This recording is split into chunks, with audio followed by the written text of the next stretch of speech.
મિત્રો, કુળદેવીને પસંદ કરવાનો આ સરળ ઉત્તમ ઉપાય કરી લો મિત્રો રવિવારે અને મંગળવારે। આ ઉપાય તમારી કુળદેવી તમારા ઉપર અમી દ્રષ્ટિ પ્રાપ્ત કરશે અને મિત્રો થોડાક જ સમયમાં તમને પ્રગતિની પ્રાપ્તિ કરાવશે। પ્રિય ભક્તજનો, અધૂરું જ્ઞાન ક્યારેક કામ નથી લાગતું, એટલા માટે વિડીયો એન્ડ સુધી જોજો, પૂરું જ્ઞાન મેળવજો તો તમને કંઈક ખ્યાલ આવશે, કંઈક ઉપાય જાણવા મળશે, કંઈક રસ્તો મળશે। મિત્રો, આ જ્યારે માનવ સૃષ્ટિની રચના થઈ, જોવા જઈએ તો ભગવાન વિષ્ણુના નાભી કણમાંથી બ્રહ્માજીની ઉત્પત્તિ થાય છે।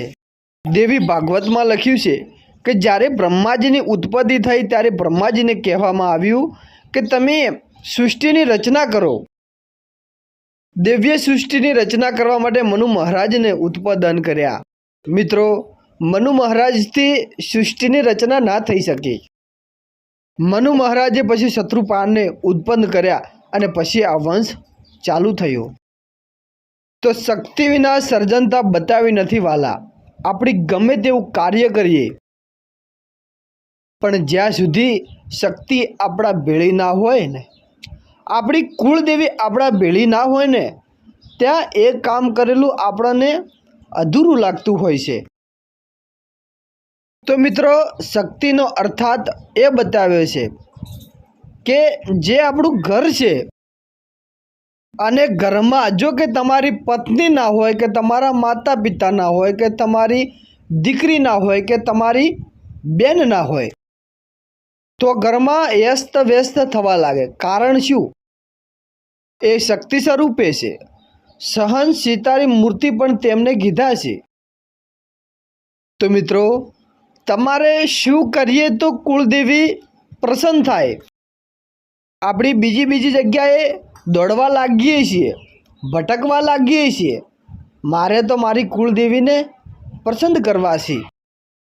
મિત્રો, કુળદેવીને પસંદ કરવાની વાલી મૂર્તિ છે, દયાળી મૂર્તિ છે, કરુણાની મૂર્તિ છે। તો એને પસંદ કરવા માટે શું કરવું જોઈએ? પહેલાં તો તમારા જીવનમાં તમારે માહી ભક્ત બનવા માટે શું કરવું જોઈએ? વટ બલ્લભ થઈ ગયા। માતા બહુચરાજીએ એટલા બધા પસંદ કર્યા, માએ એમના ચરણોમાં રાખ્યા। તો મિત્રો, મારે પસંદ કરવા માટે શું કરવું જોઈએ? અને મા બહુ દયાળી છે। તો મિત્રો, જગદંબાને પસંદ કરવા માટે કોઈ એવા મંત્રની જરૂર નથી। સાચો અંતરનો ભાવ તમારા જીવનમાં જો જાગે છે અને એનો પોકાર જ્યારે થાય છે ત્યારે માં દોડી આવે છે। મિત્રો, માને પસંદ કરવાના અનેક ઉપાયો છે।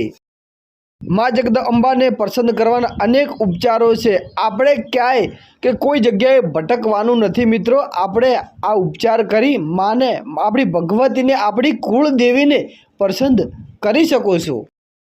અને એકવાર માનો સાયો આપણી ઉપર પડી જાય, અરે બાળક ગમે એટલું મિત્રો રોતું હોય, વીજળીના કડાકા ભડાકા સાથે વરસાદ ચાલતો હોય અને વીજળી બારે પડતી હોય અને બાળક બીવી અને રડતું હોય, અને જ્યારે એની માં જ્યારે આવે છે અને ગમે એટલો મેઘરાજા ઉપર વરસાદ પડતો હોય, એની માં આવી એ દીકરાને કે દીકરીને ખોળામાં લઈ અને એનો પાલવ માથે જ્યારે ઓઢાડે છે ત્યારે એ દીકરો કે એ દીકરો ચૂપ થઈ જાય છે, શાનો રહી જાય છે અને એને મનમાં વિચાર આવી જાય છે કે હવે મારી માનો પાલવ મારી માથે આવી ગયો છે, હવે મને કોઈ બીક નથી।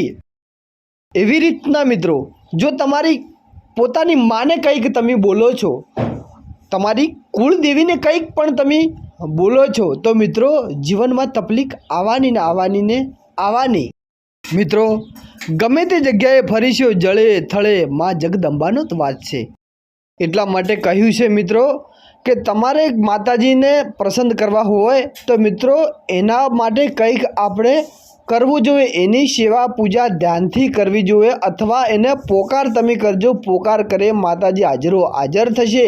પણ જ્યારે તમારે જરૂર પડે ત્યારે પોકાર કરજો, એમને એમ પોકાર કરી માતાજીને ના બોલાવશો મિત્રો।